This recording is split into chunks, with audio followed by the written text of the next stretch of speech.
Hi guys, in this video I will teach you how to have a Meta AI on your Instagram account.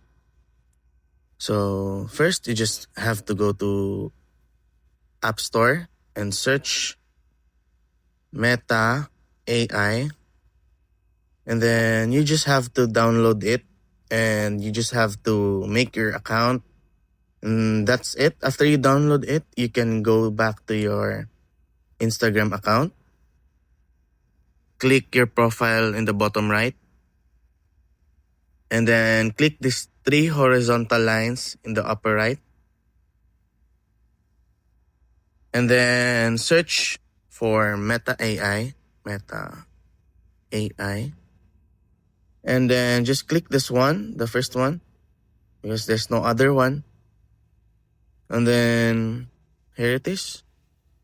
You can just, create an image of watercolor painting of a cat.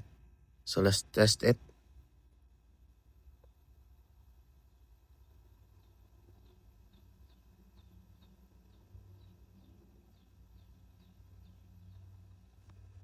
And that's it, guys. As you can see, it's working.